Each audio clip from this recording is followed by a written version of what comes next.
Hi friends, இப்போ நம்ம மிளகா கிள்ளி சாம்பார் வைக்க போகிறோம். அதுக்காக பருப்புலாம் ஃபஸ்ட்டு வேக வச்சிட்டேன். நான் இது பாருங்கள், நல்லா வெந்துட்டுருக்கு. தக்காளி, வெங்காயம், பச்சை மிளகாய், பெருங்காயம், ஒரு ஸ்பூன் எண்ணெய், மஞ்சத்தூள் இதெல்லாம் போட்டு நல்லா கிள்ளி சாம்பாருக்கு என்னென்ன போடுறோன்னு பார்க்கலாம். கடுகு, சீரகம், மோர் மிளகாய், பூண்டு, கருவேப்பிலை, கொத்தமல்லி, சாம்பார் பொடி, கொஞ்சம் புளி கரைச்சல், பெருங்காயத்தூள், எண்ணெய் ஒரு ஸ்பூன், குழி கரண்டி அளவுக்கு எண்ணெய் கொஞ்சம் போடணும். எண்ணெய் சூடாயிடுச்சு ஃப்ரெண்ட்ஸ். இப்போ கடுகு போடலாம். அப்புறம் சீரகம், அப்புறம் பார்த்தீங்கன்னா பூண்டு,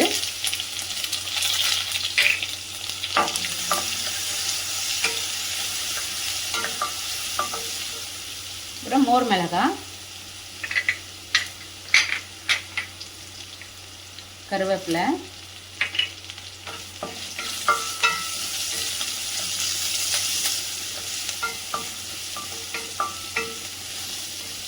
நல்லா வதக்கணும். கொஞ்சம் லைட்டாக ப்ரௌனாக வர்றதுக்கு கொஞ்சம் வதக்கிடுங்க. அப்புறம் இதில் பெருங்காயத்தூள் இதிலே போட்டுருங்க. கொஞ்சமாக ஒரு 1/4 ஸ்பூன் பெருங்காயம் தான் போட்டிருக்கேன். ஏற்கனவே நான் வந்து பருப்பு வேக வைக்கும் போது நான் போட்டுட்டேன். அதனால் ஒரு 1/4 ஸ்பூன் போட்டால் போதும் பெருங்காயம். இது நல்லா கொஞ்சம் வதக்கிடுங்க. இந்த சாம்பார் பொடி இருக்குது இல்லைங்களா, இது வந்து நம்ம வந்து அப்படியே போடக்கூடாது. போட்டோம்னா கட்டி கட்டியாக தெரியும். அதுக்கு என்ன பண்ணணும்னா கொஞ்சம் தண்ணி போட்டு இது நல்லா வந்து கட்டி இல்லாமல் கலந்துக்கணும். அப்போ நம்ம வந்து பருப்பு ஊற்றிட்டு கொதி வரும்போது தான் நம்ம இதை ஊற்ற போகிறோம். அப்போ உங்களுக்கு கட்டிலாம் வராது, கட்டி கட்டியாக வரும் பார்த்தீங்களா, அதெல்லாம் வராது. சரிங்களா ஃப்ரெண்ட்ஸ்? வதங்கிடுச்சு. இப்போ நல்லா வதங்கிடுச்சு பாருங்கள். இந்த நேரத்தில் நம்ம பருப்பு ஊற்றலாம். இப்போ இதை நல்லா கலக்கி விடுங்க. இதில் வந்து 1 டம்ளர் தண்ணி ஊற்றினா போதும். பார்த்தீங்கன்னா ஃப்ரெண்ட்ஸ், 1 டம்ளர் தண்ணி ஊற்றிட்டேன். இது நல்லா கொஞ்சம் ஃபாஸ்ட்டாக வச்சுக்கலாம். இந்த சாம்பார் பார்த்தீங்கன்னா கொஞ்சம் கொதி வரணும். கொதி வந்த பிறகு தான் இந்த சாம்பார் பொடியெல்லாம் ஊற்றணும். நல்லா கொதிக்குது. இந்த நேரத்தில் வந்து 1 ஸ்பூன் உப்பு போட்டுக்கோங்க. நான் உப்புக்கு போடல, இப்போ தான் போடுறேன். தேவைக்கு ஏற்ற மாதிரி நீங்கள் உப்பு சேர்த்துக்கலாம்.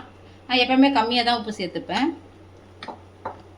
அப்புறம் பார்த்தீங்கன்னா இந்த சாம்பார் பொடி இருக்குது இல்லைங்களா, போட்டு கரைச்சி வச்சுருக்க சாம்பார் பொடி இருக்குது. இதை பாருங்கள், இதை அப்படியே ஊற்றி விட்டுருங்க. பாருங்கள் ஃப்ரெண்ட்ஸ், நல்லா சாம்பார் கொதிக்க வருது. நல்ல கொதி வரும்போது என்ன பண்ணணும் அப்படின்னா,